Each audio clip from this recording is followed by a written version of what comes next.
Hey everybody, I'm back with a new movie spoiler review, and today I'll be going into the animated classic, very early 1990s film, The Pagemaster.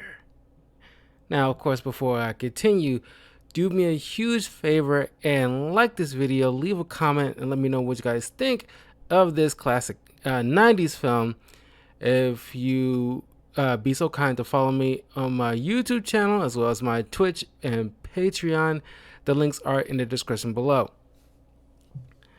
Now, I am like diving knee deep back into some animated classics this month, and one of the films that's on the docket today is, or at least this month, is The Pagemaster, which, I seen an image of Macaulay Culkin a couple of weeks ago, and I just started wondering, like, man, he's been in some fair amount of stuff as a kid besides Home Alone, like Richie Rich, which I watched quite a bit on VHS when I was a young kid, which now I'm thinking about it, I probably should put on the list for another movie to review as well. But I also seen The Pagemaster. So I was like, okay, let's put it on the list. So I got a lot to say about it, but first things first, let me let you know this was directed by at least two directors, because this is one of those films kind of like Who Framed Roger Rabbit. It's, a real world stuff intermingling with cartoonist stuff, or in this case, illustration. So the live action stuff was directed by Joe Johnston, while the animation part was directed by Maurice Hunt. Now, this film was all produced by Turner Pictures and Hanna-Barbera, which, given the style of animation, you can see the influence. You can just tell by certain animations like what belonged to whom. Like Hanna-Barbera is very in particular.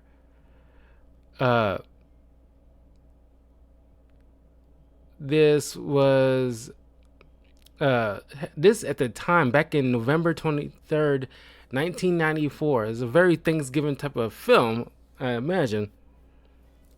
For the Thanksgiving holiday, I should say. It had like a budget of $34 million at the time. And at the box office, it came out with 13.7 million. So it slightly underperformed. But I imagine over time, it had like a big cult following, I should say. Because this is, people came in obviously for Macaulay Culkin, and as far as like the other characters are concerned, I have a few words about that, but of course Macaulay Culkin, who goes by Macaulay Culkin,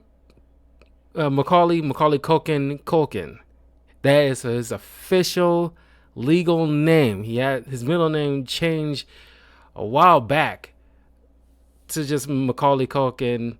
So it's Macaulay Culkin. Sure.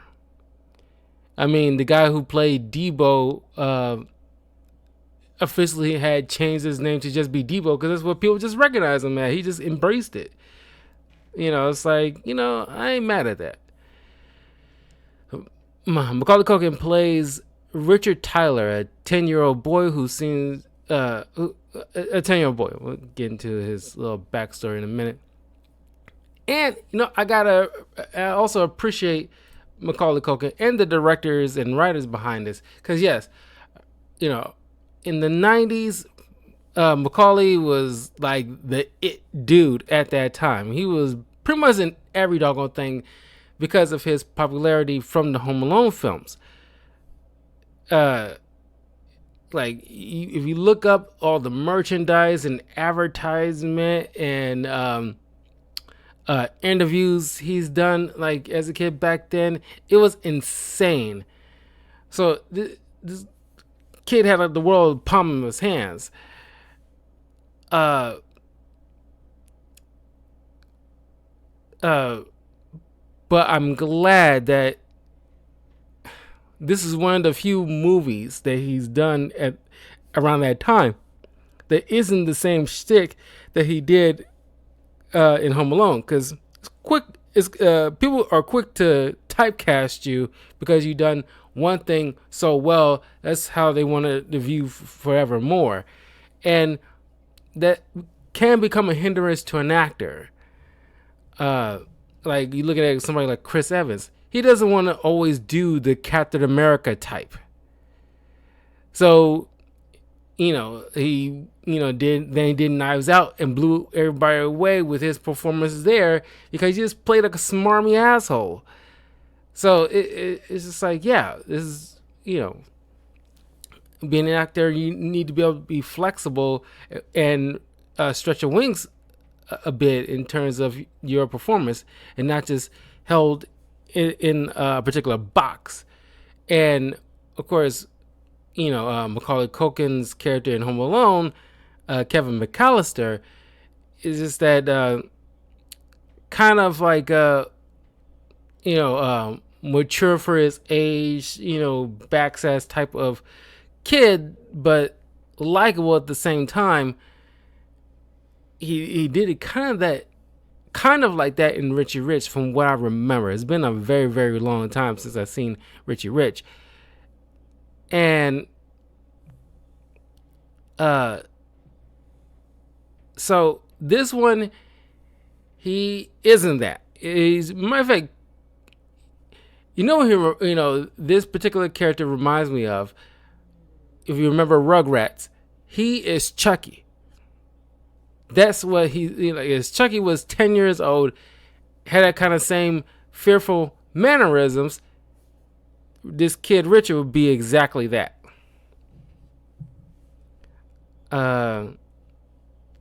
We got Christopher Lloyd, who plays the librarian, Mr. Dewey. You got Ed Begley and Mel Harris, who plays Richard's parents, Claire and Alan. So, Richard is kind of like a very fearful 10-year-old boy that is a very studious child, knows all about statistics, and literally like he's one charmer of a kid, where he's giving everybody like the like the odds of things to happen. Like 17% of all accidents happen within the home. Like this kid is kind of a bummer. Let's not beat around the bush. He is a bummer of a kid that he doesn't want to take any risk. He literally has, like, if you look at his room, which kudos to the people behind this film, really showcase it, even before we knew anything, or at least anything that was said. You knew this kid, like, this kid is, kind of sheltered maybe or something, because he literally has like boots hanging just in case so, I don't know, when something's sharp on the ground or whatever. There's a lot of this protective gear. And then he's trying to run to his thunderstorm. He's trying to run to his parents' bedroom, but he overhears them talking, and the dad is kind of like, I don't know. I don't say he was like a terrible father. He's far from it, but he just kind of at his wit's end. Which is something that your kid do not want to hear from your parents. But he thought he was being private. But he's kind of like getting sick of Richard's mess.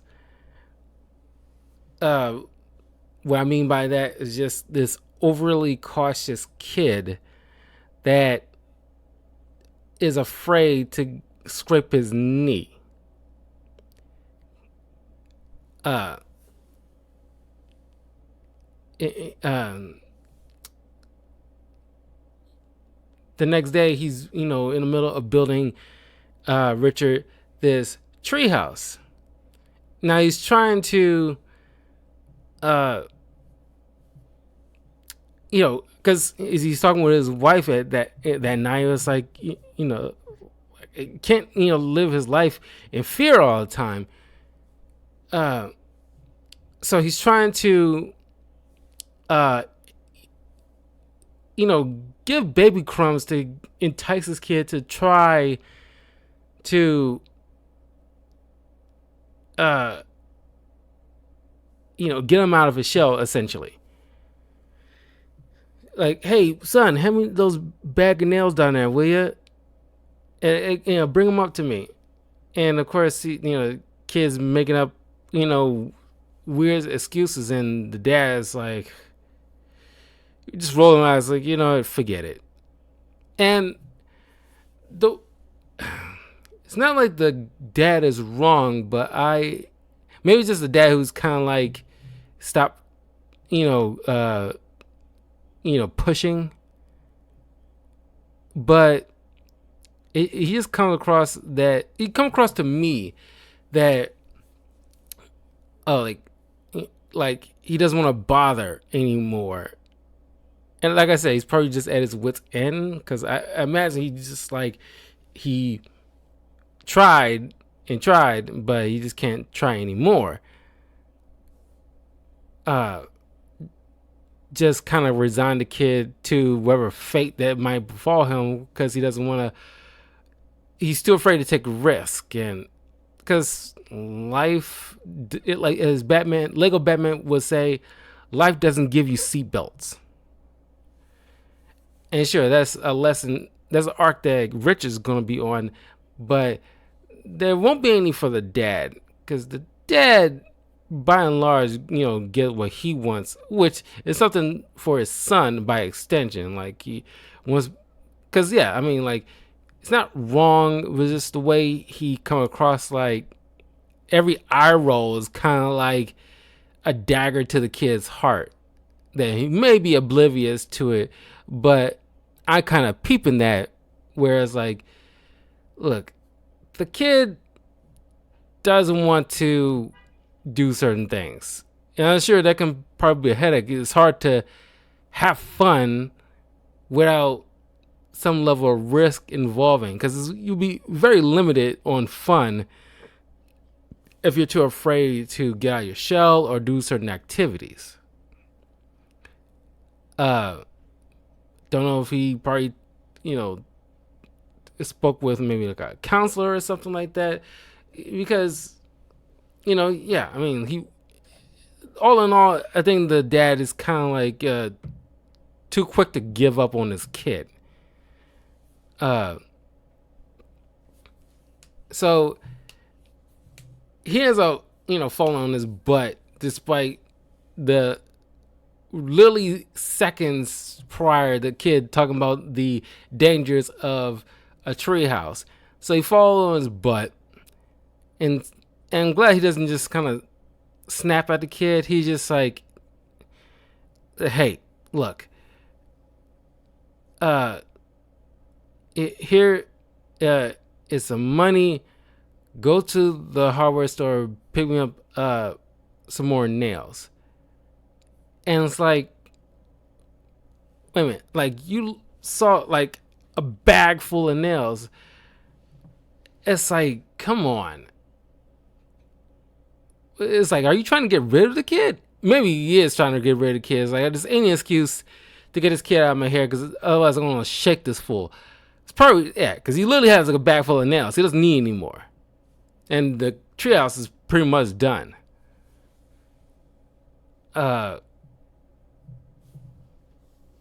So the kid goes on his little moped bike thing. Oh no, not moped. I don't know why I'm thinking like it's gas powered or something. Anyway, he goes on his bike, which is already like, he has got like wooden shields on it practically. And he's wearing like those yellow vest things you see people fixing the street will wear. So, or construction workers. Don't know why I just didn't go with construction workers.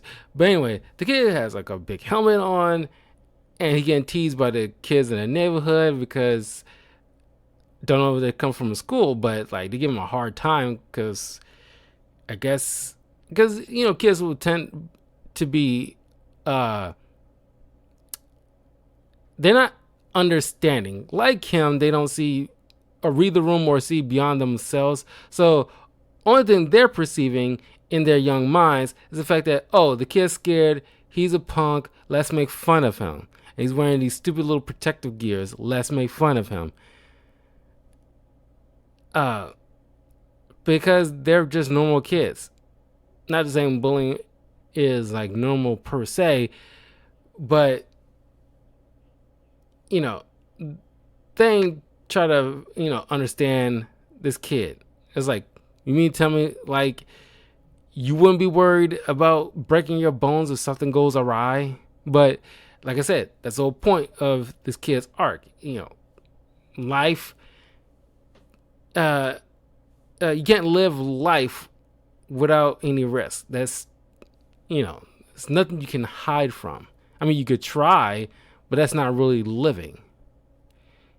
Because without this little adventure Richard will be going on, I imagine Richard will grow up to be one of those bubble boys where it's like everything is insulated, and he's trying to keep people as far away as possible. That's not healthy. So a storm ended up brewing, which I don't know why anybody didn't realize a storm might be on its way that evening. So it could have waited on those doggone nails until the next day. But just to get out of the rain, Richard ends up at this library that's along the way to the hardware shop.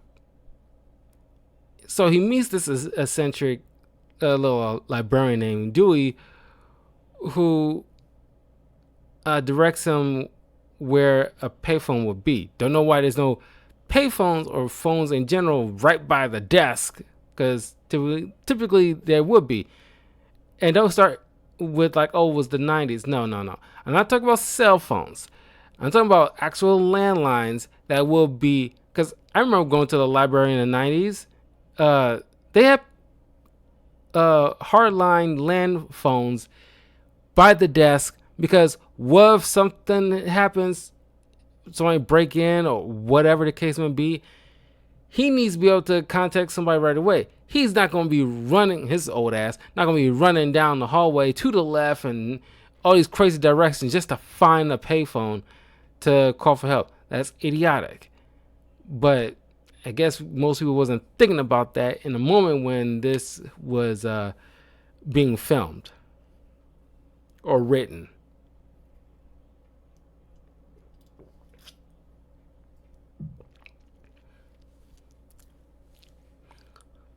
So he ends up printing Richard a library card, because I guess he never had one before. So he goes down the hallway, ends up at this what was it, rotunda? Where he sees all these painted illustrations on the ceiling. Now, because his clothes were so damp, they ended up dripping on the floor he was standing, and he slipped, fell, bumped his head unconscious.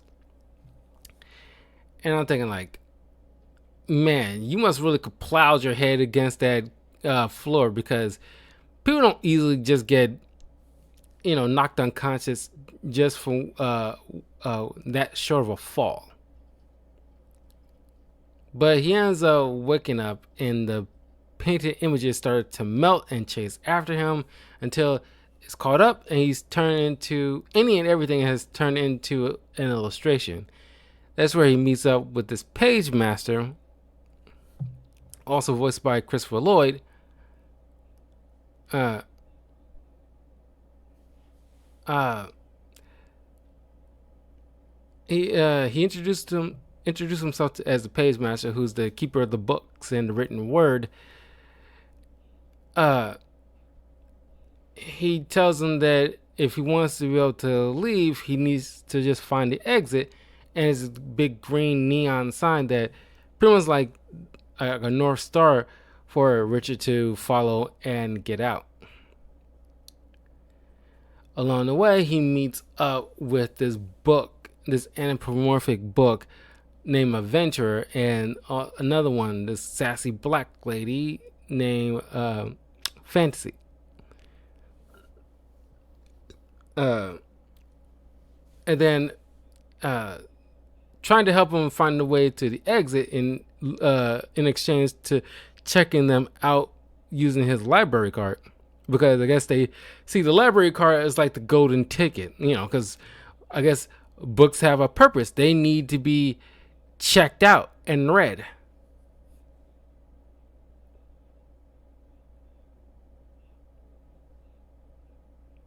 Hey everybody, thanks for popping in.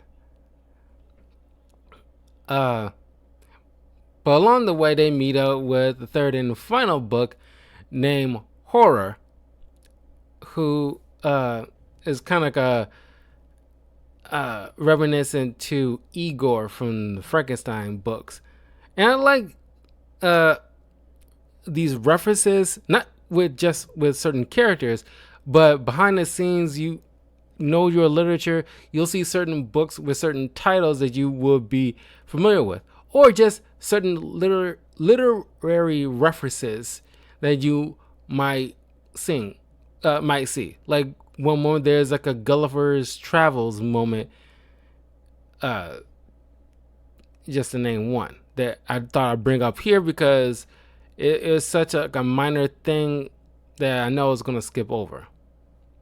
But Adventure book is voiced by Patrick Stewart, Fantasy is voiced by Whoopi Goldberg, and Horror is voiced by Frank Welker. So they end up, while following the sign, they end up stopping at this big mansion where, like, the names of the residences is like on like one is on a placard and one's carved into the brick. The first one saying it says Dr. Jekyll, and the last one that's carved says Mr. Hyde. And these two are voiced by the late Leonard Nimoy. So, despite Horror's warnings, they managed to not beat back, but trick or get him hoisted by his own petard. Mr. Hyde falls into the hole in the floor. And I like this whole idea that, the enemies they come across is just well-known bad guys of fiction. I thought that was very fun. Excuse me. And of course, like I said, this is like Richard's arc. He's too afraid to help out Horror when he's about to get dragged into the same hole as Mr. Hyde. So Fantasy ends up helping, thanks to her magic wand.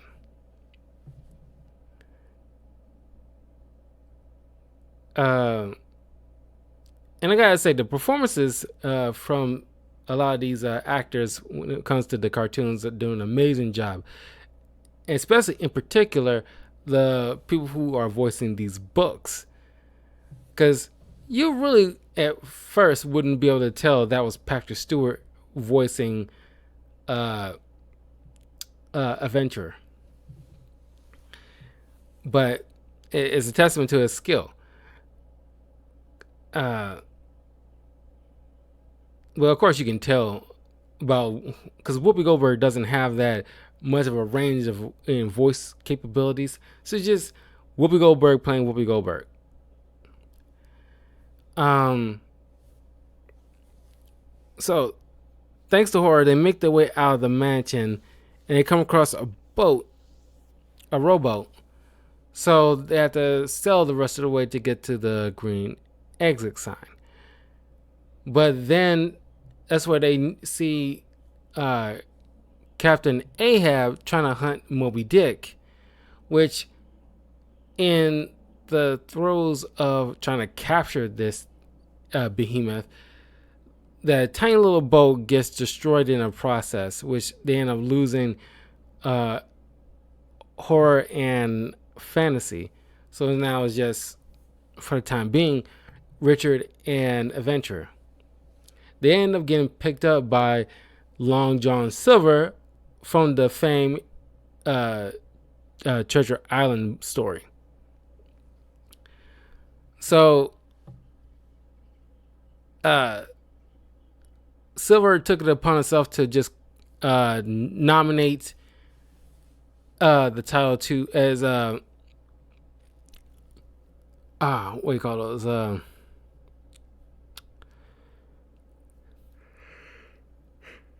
First mate. There you go. And nominate him as his first mate. Despite the hesitation from Richard. But they end up on what they believe is Treasure Island. They couldn't find anything but one gold piece, which a mutiny was about to break off.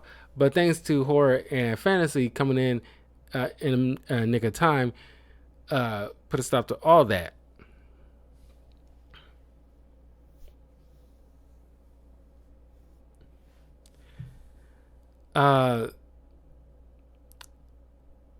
So Richard takes one of the pirates' cutlasses and threatens Silver with it, which,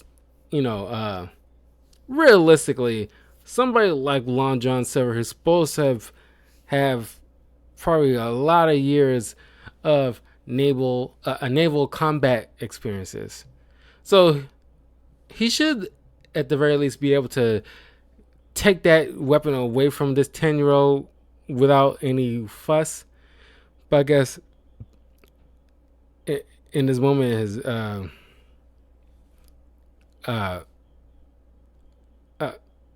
was like, okay, I don't want to take any chances. This kid's kind of fidgety, so I'm just gonna back up, which Silver does.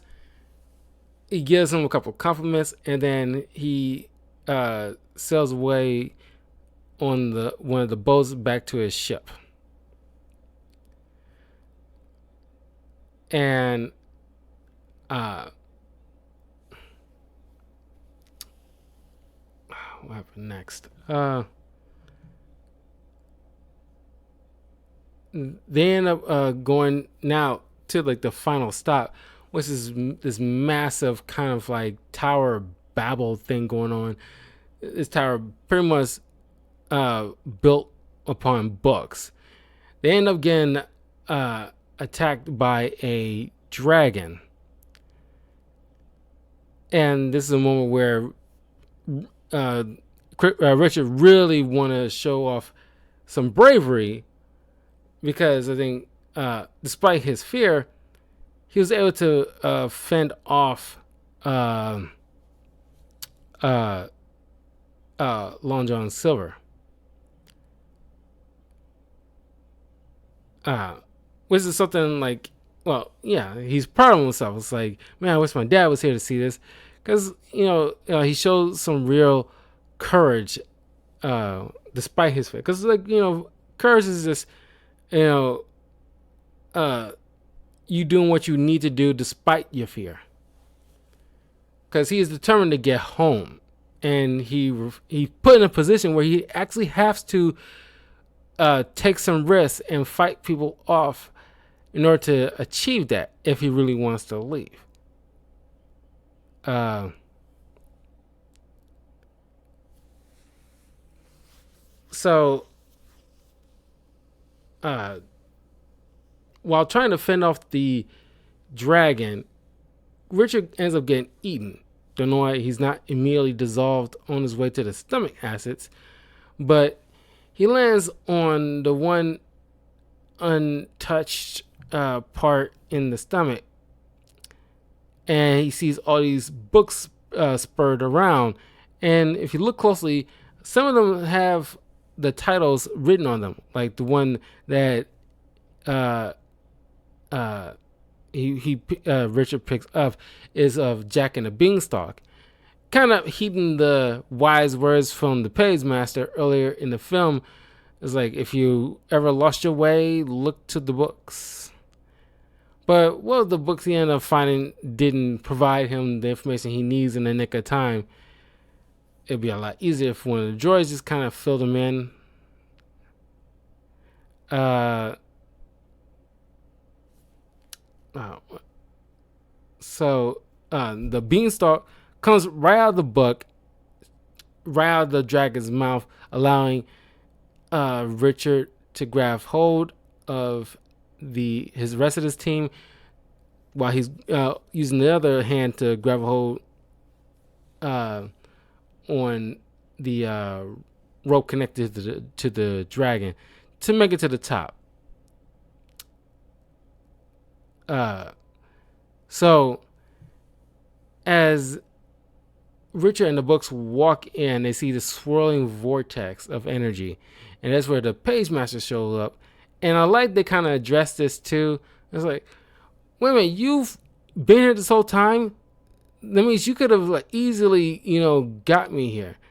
And he's like, yeah, that would have been easier, but you wouldn't have learned your lesson. Because he then showed images of all the foes that he went up against, like Dr. Jekyll and Mr. Hyde, and the ghosts, and everything. Because there was like legit kind of ghosts with certain books. Because during the horror section, obviously, I'm surprised there's no more horror themed characters popping up. But anyway, we see Dr. Jekyll and Mr. Hyde. We see Ahab, Long John Silver, the dragon, all of which pretty much in their own way congratulating Richard upon his bravery,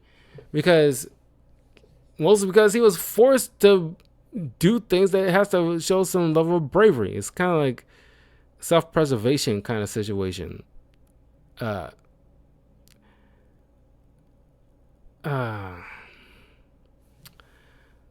So yeah, he sees Ahab, and then the dragon, each of them in their own way, giving thanks to Miles, not Miles, Richard. And I love this, like, the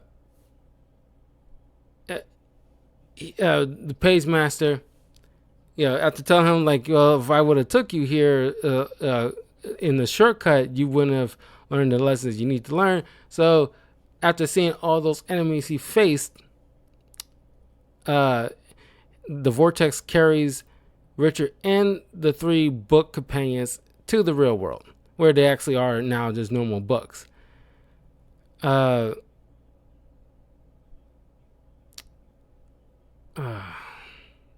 Anything else?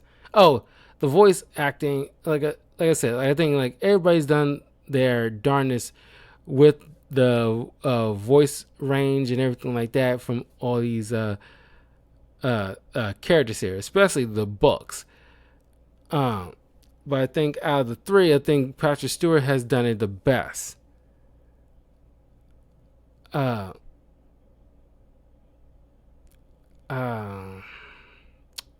Then after Richard wakes up from thanks to Dewey, he shows Dewey the books that he has, and Dewey's like, "Well, you only are allowed to check out 2 books at a time."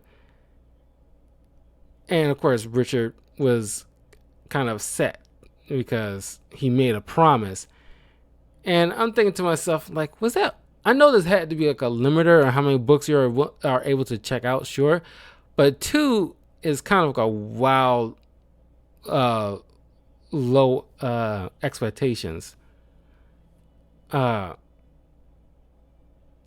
but it's like at the very least you should have been able to get through all 3 books out. Sure, I remember in high school there was only a certain amount of books I was allowed to check out. Uh, but with everything going on, he is allowed to take all 3 books on this one time. Runs home after clearing that little obstacle with his bike earlier to catch some airtime. He ends up back home. His parents were sick, and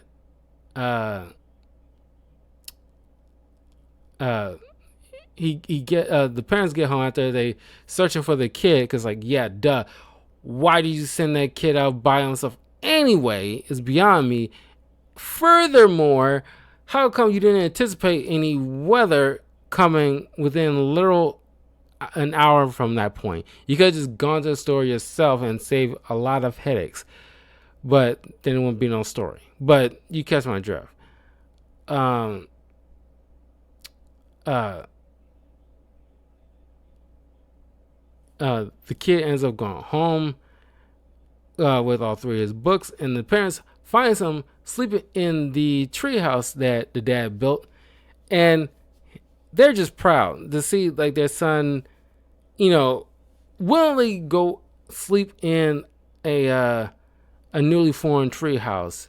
So they decided to let him sleep there for just that night, and that's when we see like the shadow imagery shows all 3 books conversing. And of course, Adventurer has like a thing for fantasy. But uh uh uh so they become fast friends, and of course Adventurer has a thing for fantasy, but everything pretty much wrapped up nicely. But I'm thinking to myself, okay, you're only checking out the books. You're not keeping them unless like your parents are willing to buy them. So ain't that much of a happy ending. Also, the genres these books are referencing, fantasy, horror, and adventure. Notice how they didn't give a specific genre from each of these 3. They're just, I guess, manifestations or just the avatars of their respective genres. That would be an interesting kind of if they ever do like a sequel to the Pagemaster, it'd be great to see like the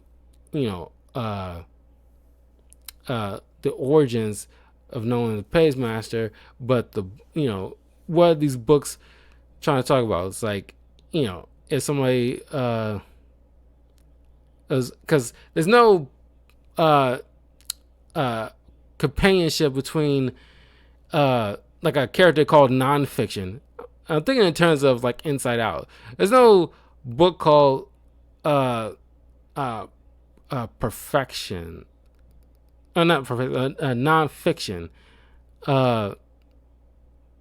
There's no one that says cooking lifestyle, like the big book of recipes or something like that. It's like, do you encompass all of adventure, everything they consider adventure? What about ones that mix genres?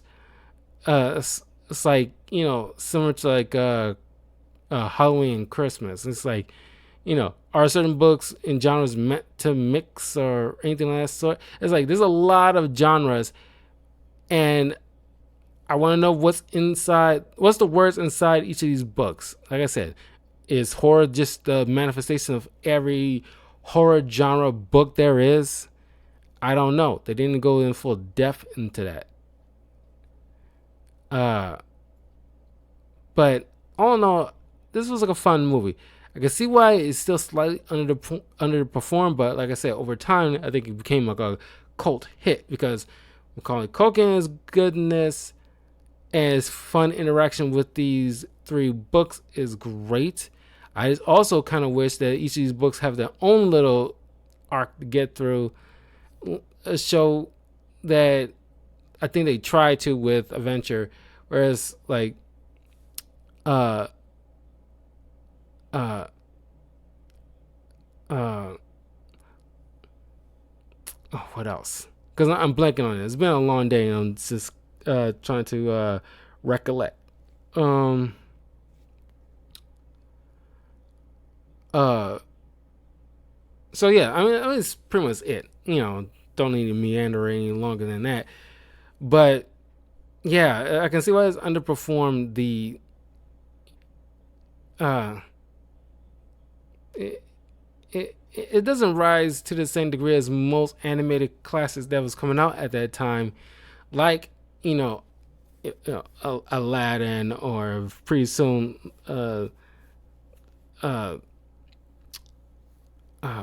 Lion King. Uh, it didn't rise to that level, and I think most people probably consider it trying to do a Who Framed Roger Rabbit moment. But I think it's like a big difference between this and that. They could have, of course, it's only like a little over an hour. They couldn't try to fit every literary reference as possible, but I don't know. It's like you got something like Captain Nemo, or Ahab, I should say,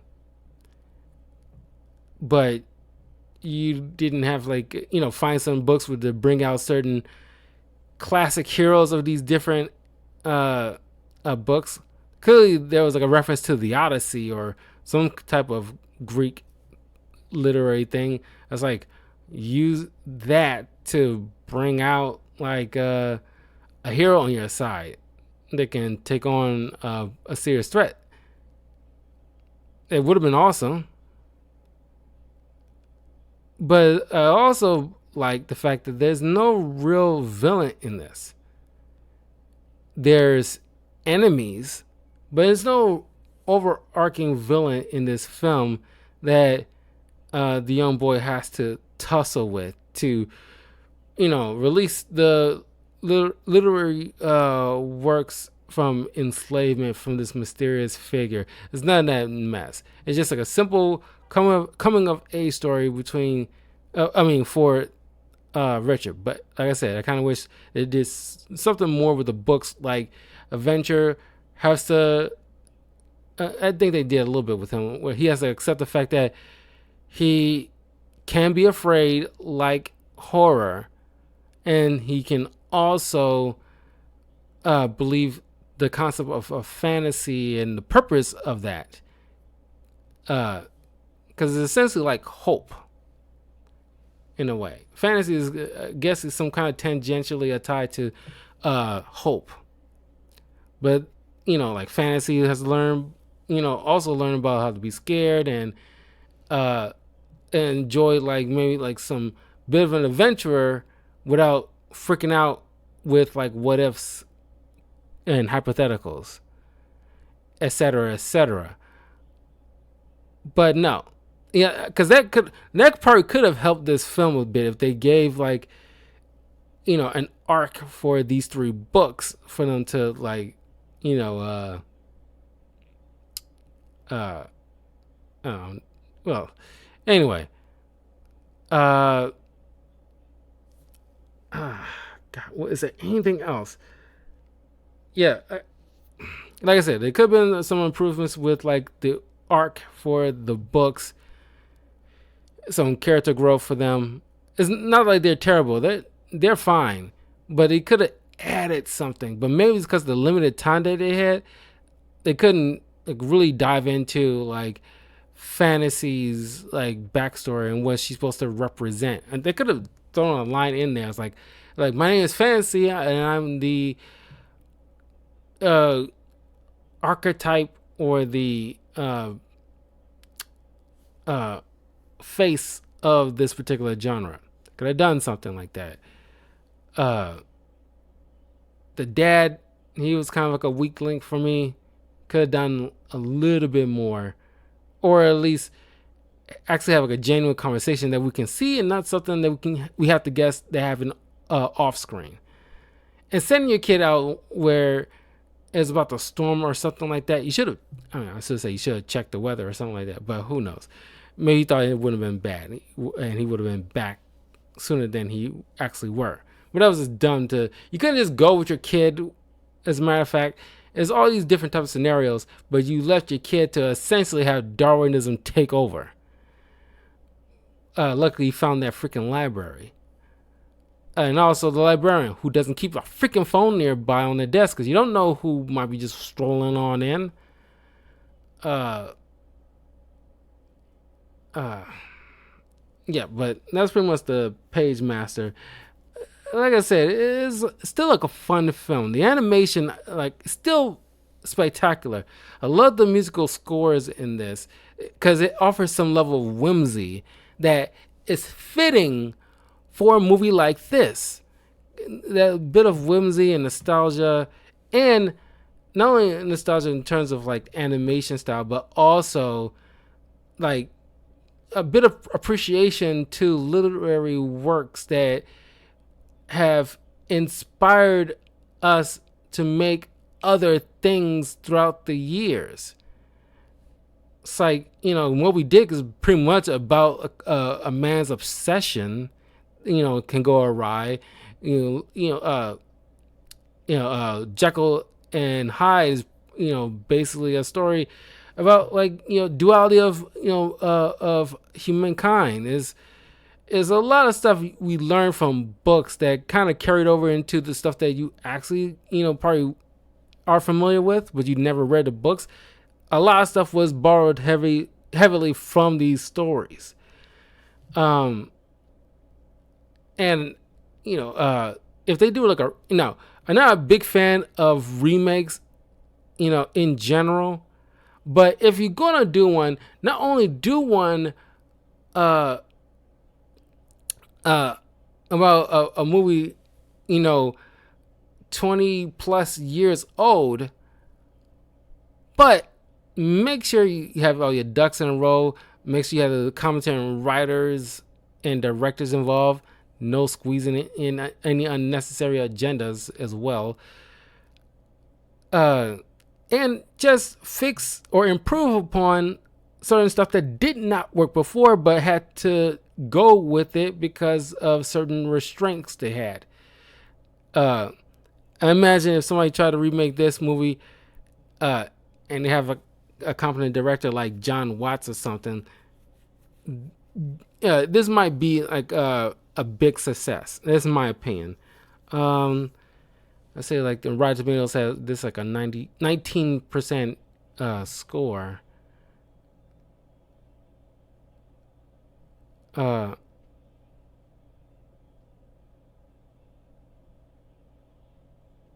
It looks like Roger Ebert, called this movie like a sad and dreary film.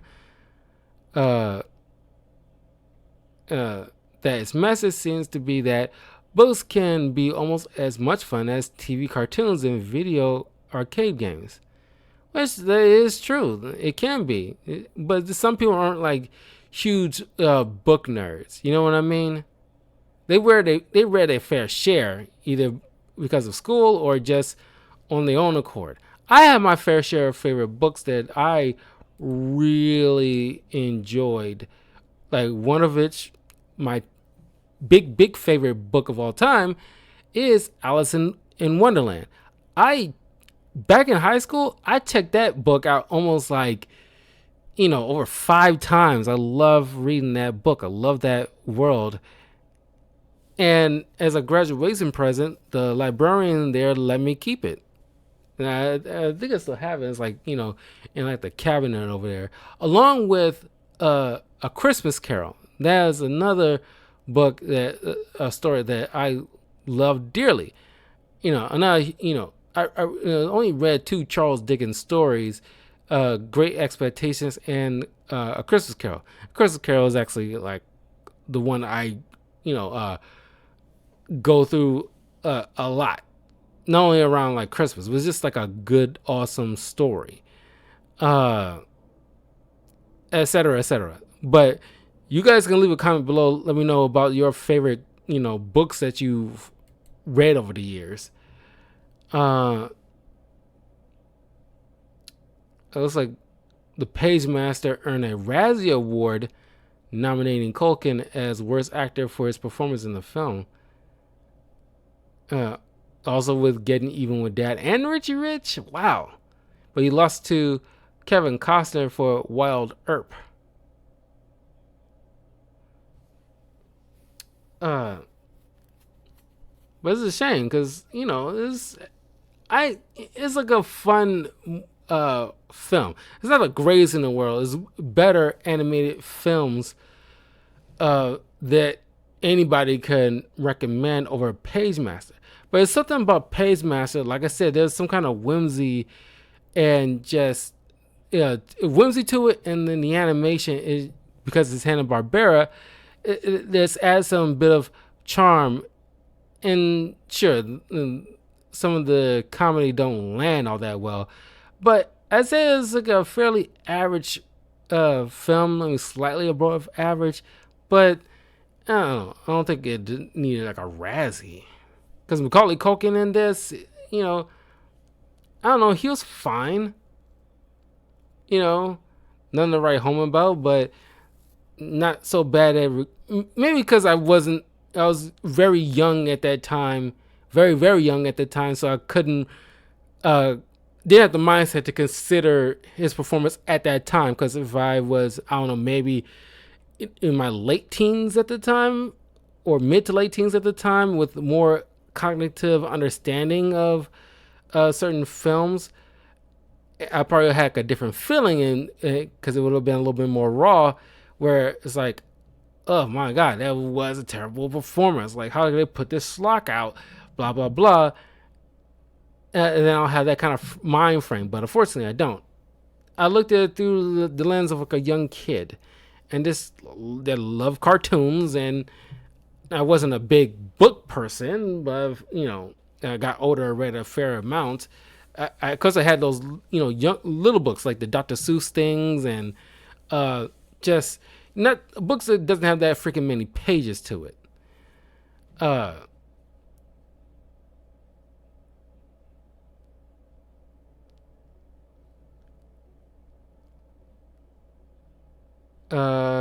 Trying to say any fun facts.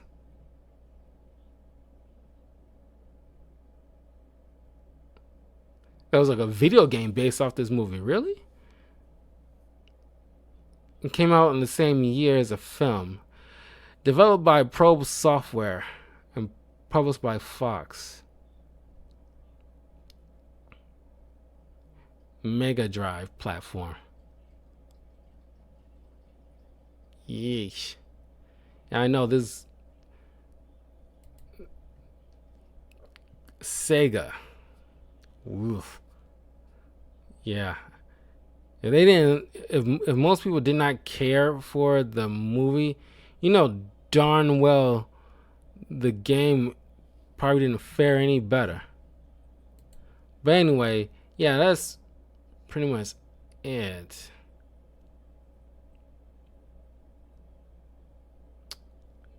Yeah, I mean, it's like, yeah, it's not like a terrible film, honestly. Uh, but anyway, let me know what you guys think. About Pagemaster. Uh, yeah, I have fun with it. And I love revisiting certain films that I've seen in years. It kind of gives me like a whole new perspective and mindset. Because there are times when things that I seen back in the day that I enjoyed, and I had a opposite opinion on it as I got older and saw through the cracks and everything like that.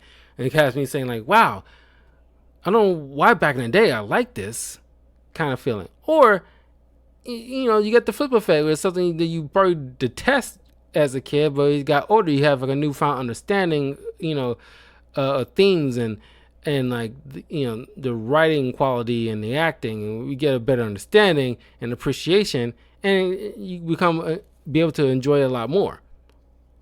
Or you can just, like in this case for me with Pagemaster, it's like my opinion did not really change all that much.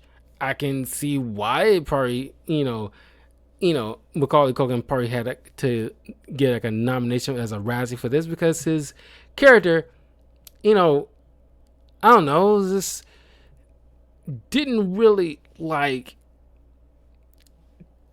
it's like there's no like, earnest. I want to say earnest, but it's just it wasn't all that spectacular performance, or it didn't really stand out all that much to show like some kind of range and like make you feel something. It's like he's just like he's a kid.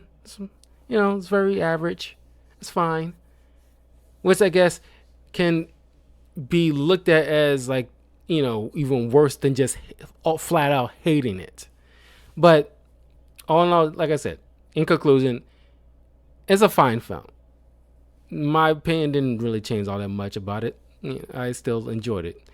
But anyway, I will see you guys in a little bit as I cover another film, another animated film that I haven't seen in quite some time.